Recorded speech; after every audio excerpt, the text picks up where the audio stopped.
India जो है उसने इंडिया का जो फॉरेन ऑफिस है उसने पाकिस्तान की जो हाई कमिश्नर उनको समन किया हुआ था।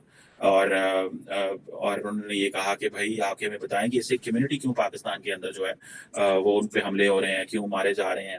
अच्छा, मजे की बात यह है कि पाकिस्तान ने बड़ी कोशिश की कि करतारपुर साहब कॉरिडोर खोला जाए और रिलीजियस टूरिज्म हो सके, लेकिन वो तो खोल लिया, लेकिन एट होम अगर आप देखें कि जो पाकिस्तान की जो माइनॉरिटीज हैं दे आर नॉट सेफ।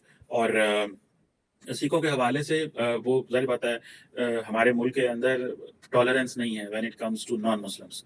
हम कहते हैं या तो वो कन्वर्ट हो जाएं, उनको उनके मजहब में रहने का कोई हक नहीं है, जो कि इंतहाई एक खौफनाक किस्म की चीज़ है, इंतहाई शर्मिंदगी की चीज़ है। पाकिस्तान के कॉन्स्टिट्यूशन में ये कहीं नहीं लिखा हुआ कि हर नॉन मुस्लिम को या हर वो बंदा जो मुसलमान नहीं है आपको उसको कन्वर्ट करना ही करना है। आपको कोई राइट नहीं है कि आप किसी को फोर्स करें। अभी रिसेंटली एक शो करते हैं, नादिर अली उनका नाम है, उन्होंने एक पाकिस्तानी एक्ट्रेस को ये कहा कि आप कन्वर्ट कब हो रही है। मैं समझता हूँ सबसे ज्यादा शर्मिंदगी का मुकाम जो है वो था, मुझे इंतहाई शर्म आई वो देख के कि एक जो इंटरव्यूअर है वो कैसे किसी को कह सकता है कि आप अगर आप जाएं कहीं अमेरिका में, बर्तानिया में, यूरोप में और आपको वहाँ कहें कि आप कन्वर्ट कब हो रहे हैं क्रिश्चियनिटी में, तो आपको कैसा लगेगा?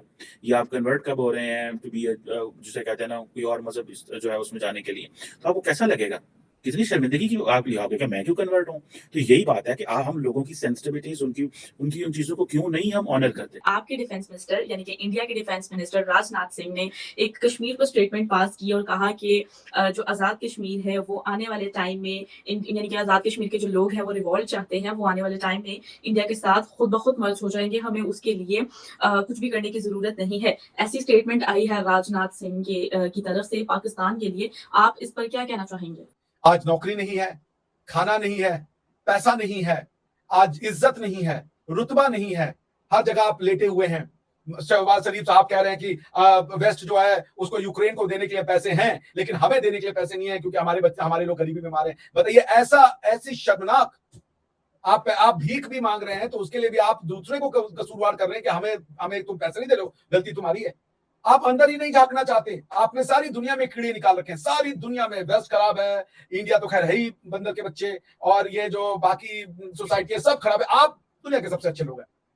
आप जो है ना तो अपनी इकोनॉमी को ठीक कीजिए, ना सोसाइटी को ठीक कीजिए, ना सोसाइटी में कोई हुनर दीजिए, पैसे कमाने के लिए कोई एसेट आप मत खरीदिए। उसके बाद आप ये कि चूंकि हम बने हुए हैं तो हमें आप पैसा भी दो, मैंने हमें देश भी बना के दो, हमें भी पैसा भी दो चलाने के लिए, और हम जो है दुनिया में कोई भी काम जो ढंग का हो वो नहीं करेंगे। ना तो ढंग की पढ़ाई पढ़ाएंगे, ना तो ढंग की कोई हम थ्योरी बनाएंगे, ना तो ढंग से हम अपना समाज चलाएंगे, ना तो ढंग से हम राजनीति को चलाएंगे। हर जगह पे आपने दुनिया को कंफ्यूज, खुद को कंफ्यूज कर रखा है। दुनिया के साथ भी आप कहते कुछ हो, करते कुछ हो, सोचते कुछ हो। तो क्या है, अब पाकिस्तान क्यों बनाया आपने, ये तो बता दीजिए ना। हमारी मातृभूमि को तोड़ करके आपने कहा कि हम मुसलमानों को एक अच्छा घर देंगे। ठीक है, चलिए हम मान गए। क्या मुसलमानों को अच्छा घर मिला? क्या मुसलमान के हर बच्चे के पास नौकरी है? क्या मुसलमान के हर बच्चे के पास जीवन बीमा है, हेल्थ इंश्योरेंस है? क्या उन्हें अच्छी साफ पानी मुहैया है? क्या उनको साफ सुथरी सड़कें हैं? क्या मुसलमान की बच्चियां, भारत में तो उनकी बेगुरमती की जा रही है, क्या पाकिस्तान में उन बच्चियों को सुरक्षा मिली हुई है? क्या उनकी बेगुरमती नहीं होती? क्या वो रात को 2 बजे अकेले और फ्रीली घूम सकती हैं? 2 बजे छोड़िए, 6 बजे अपने मोहल्ले में अकेले घूम सकती हैं। आपने अगर भारत के एक हिस्से को, तक्षशिला का नाम आपने इस्लामाबाद कर दिया, तो ये बताइए कि क्या, मुझे कोई अफसोस नहीं है, चलिए चला गया, हमारे ही लोग थे ना, चले गए। आपने दिया उनके सपनों का पाकिस्तान, आपने दी उनके मुंह में 2 वक्त की रोटी अच्छी घी लगी हुई। क्या दिया आपने उन बेचारे मुसलमानों को? मेरा तो दिल रोता है उन मुसलमानों के लिए। पाकिस्तान में फिर से एक बार हड़कंप हो गई, और जो पाकिस्तान के इतिहास में 75 साल इतिहास में जब से पाकिस्तान पैदा हुआ है, जो आज तक नहीं हुआ वो हो गया। यानी कि कई ऑफिसर्स को पाकिस्तानी फौज ने, यानी कि अपने ही ऑफिसर्स को उन्होंने निपटा दिया, जिसमें शामिल एक लेफ्टिनेंट जनरल है। मुझे ऐसा लगता है, उसका नाम नहीं बता रहे, मुझे ऐसा लगता है लाहौर कोर कमांडर है, जिसके वो सफेद मोड़ लेकर लोग भागे थे, कोरमा चुरा लिया था, भिंडी कॉर्नफ्लेक्स चुरा ली थी, स्ट्रॉबेरीज जिसकी वो कर ली थी, लोगों ने चुरा ली थी पाकिस्तान तहरीक इंसाफ वालों ने, और जिसकी पतलून को उन्होंने ऐसे डंडे पर डाल के पूरे शहर में घुमाया था कि तुम्हारे कोर कमांडर की पैंट है। मुझे लगता है उसको निपटा दिया इन लोगों ने, लेकिन इन्होंने नाम नहीं बताया। मेरा गैस है, आई कुड बी रॉन्ग। अच्छा, military spokesperson major general Arshad Sharif said a total of 102 individuals are currently undergoing trial in military courts for their involvement. 102 बंदों की मिलिट्री कोर्ट्स में ट्रायल चल रही है, और डिपार्टमेंटल एक्शन 15 आर्मी ऑफिसर के खिलाफ लिया जा चुका है। 15 आर्मी ऑफिसर्स के खिलाफ, ये लेफ्टिनेंट जनरल को छोड़ दीजिए अलग है, 15 आर्मी ऑफिसर के खिलाफ लिया जा चुका है, जिसमें मेजर जनरल्स हैं और ब्रिगेडियर्स हैं। ये एक्शन क्यों लिया गया दोस्तों? इसलिए लिया गया है क्योंकि जो 9 मई को जब इमरान खान अरेस्ट हुआ था, तो पाकिस्तान में आपने देखा था लोग आग बबूले हो गए थे, ये जला, ये तोड़, ये फेंक।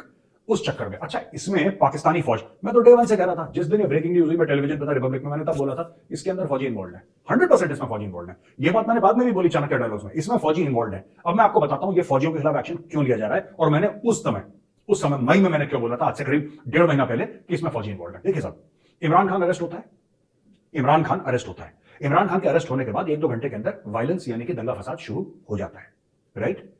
वो जो दंगई हैं, वो जो बलवा करने आए हैं, वो किसी दुकान को आग नहीं लगाते, ठीक है दोस्तों, वो किसी की कार नहीं जलाते, वो कुछ फसाद नहीं करते, वो डायरेक्टली फौज को हिट करते हैं, यानी कि कोई ना कोई टारगेट आइडेंटिफाई कर रहा होगा। समझिए मैं क्या बोल रहा हूं दोस्तों, कोई ना कोई ये बता रहा होगा ना कि यहां पे ठोको इसको, तो भीड़ वहां पे गई, उसको ठोक दिया, अच्छा अब तुम लोग और अब इसको ठोक। उन्होंने स्ट्रेटेजिक रिजर्व्स बना के रखे थे।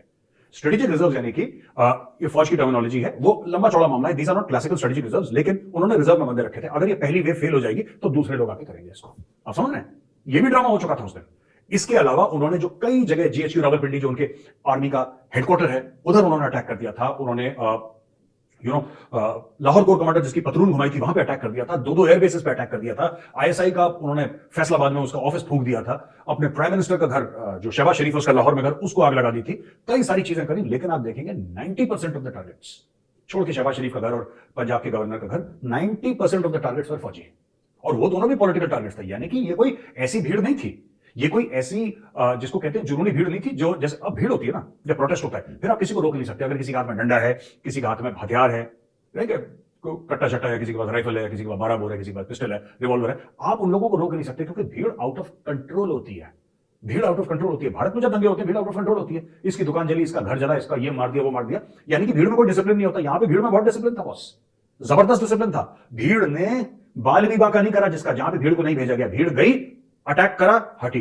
ये मिलिट्री कोऑर्डिनेशन के साथ हुआ था। ये मैं डे वन से कह रहा हूं, आज से नहीं कह रहा, मैं 1.5 महीना पहले भी मैंने ये बात बोली थी। डे वन पे मैंने बोला था इसमें कुछ गड़बड़ है, क्योंकि भीड़ से बिहेव नहीं करती। अब पाकिस्तानी फौज भी वही कर रही है जो मैंने बोला था मई 9 और मई 10 को। ये मई 11 को तो फिर छुटमुट हुआ था, मई 11 को ज्यादा कुछ नहीं हुआ। असली जो मोटा काम हुआ है मई 9 और मई 10 को हुआ है। तो इसमें दोस्तों कई सारे और लोग हैं, जैसे कि एक 4 स्टार जनरल, उसकी बेटी, 2-3 3 स्टार जनरल की बहू हैं, और ये सब जो लेडीज हैं, इनके ऊपर भी केस चल रहा है मिलिट्री कोर्ट पे। ये जिनको फौज ने पाला, ये अपने ही फौज पे चढ़ दौड़े। ये जो भी किसी 4 स्टार जनरल की बेटी है, ये तो ऐशो आराम में रही होगी, ये तो बिल्कुल जिसको कहते हैं प्रिंसेस की तरह रही होगी, राजकुमारी की तरह रही होगी। तो जिस थाली में खाया उसी थाली में छेद कर दिया। जिस फौज ने इनको पाला ऐशो आराम से, उसी फौज को इन लोगों ने निपटा दिया। पाकिस्तान को ये बेसिकली, जिसे वो कहते हैं ना, ये एक केस को रिजॉल्व कर लेंगे, 2 केस को रिजॉल्व कर लेंगे, 3 केस को रिजॉल्व कर लेंगे, लेकिन वो मसला तो वहीं पे है।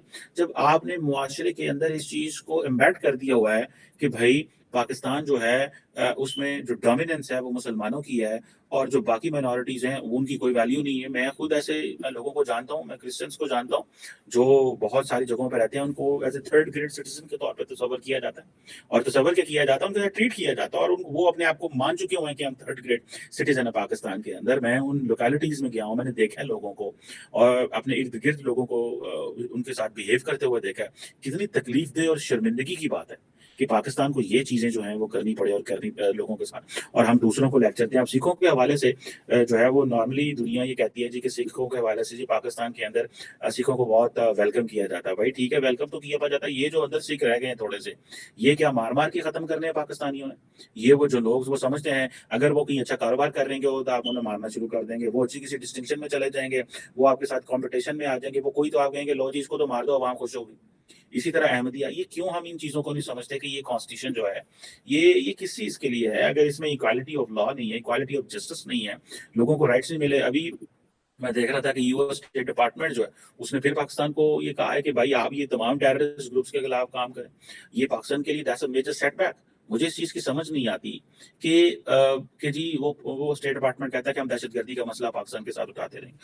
अच्छा, टू बी फ्रैंक एनफ, जो पाकिस्तान की सरकार है उसने ये फैसला कर लिया, यार छोड़ो क्या कह रहे हैं वो, जो कह रहे हैं कहने दो उनको, हमें क्या आंसर। और फिर जब हमारे ऊपर कोई मल्टीलैटरल फोरम का प्रेशर पड़ता है, या भारत पड़वाता है, इसमें जो प्रेशर डलवाता है, ठीक है जी, तो फिर हम भागते हैं। अभी लश्कर तैयबा हो, जैश ए मोहम्मद हो, ये जितने इनके स्प्लिंटर ग्रुप हो, उनके हवाले से जो जिसे वो कहते हैं ना, वो करते हैं बात, और वो कह रहे हैं कि जी कि इनको परमानेंटली खत्म करें, डिसबैंड करें दहशतगर्द ग्रुपों को, लश्कर तैयबा और जैश ए मोहम्मद को, और इनके जो बेसिक और डिफरेंट ऑर्गेनाइजेशंस हैं। सो क्वेश्चन ये है पाकिस्तान के लिए कि मैं अच्छा मजे की बात यह है कि हम जाने भी दें, कुर्बानियां भी दें, मुल्क का नुकसान भी करा लिया, और लोगों को पता ही नहीं हकीकत क्या है। मैं आपको गारंटी से कह सकता हूँ पाकिस्तानी अवाम को नहीं पता कि सिचुएशन क्या है, कि ये हमें क्यों कहा जाता है कि you are running with the hare and hunting with the hound.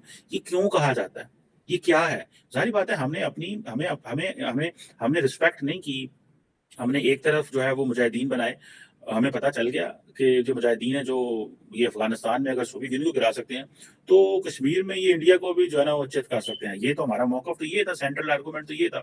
वो जब वहां पे गए तो वो देवर टू लेट, उधर बीच में अलकायदा बन गई, ग्लोबल टेररिस्ट ऑर्गेनाइजेशन बन गई इन्हीं तालिबान में से। फिर उन्होंने जो है वो, हम समझते थे ये कश्मीर में जाएंगे और कश्मीर में जाके ये तबाही मचा देंगे। वो ऐसे पाकिस्तान की गले पड़ी हैं चीजें कि हमारी जान ही नहीं छूट रही, और हम हमारे पॉलिटिशियन उसके सवाल नहीं कर सकते, हमारे ब्यूरोक्रेट या बाकी लोग, कोई किसी को सवाल नहीं कर सकता, पूछ नहीं सकता कि पाइन है जो तुसी ये जो हमारी दुनिया में जगनसाई हो रही है ये क्यों हो रही है। हम इस पे क्वेश्चन ही नहीं कर सकते, हमें पता ही नहीं है। आम आदमी को तो इस चीज की समझ ही नहीं है कि ये क्या हो रहा है, कि यार ये जो दुनिया में ये कहती है कि आप दहशतगर्द जमातों के खिलाफ इनडिस्क्रिमिनेट एक्शन लें, ये क्यों कहती है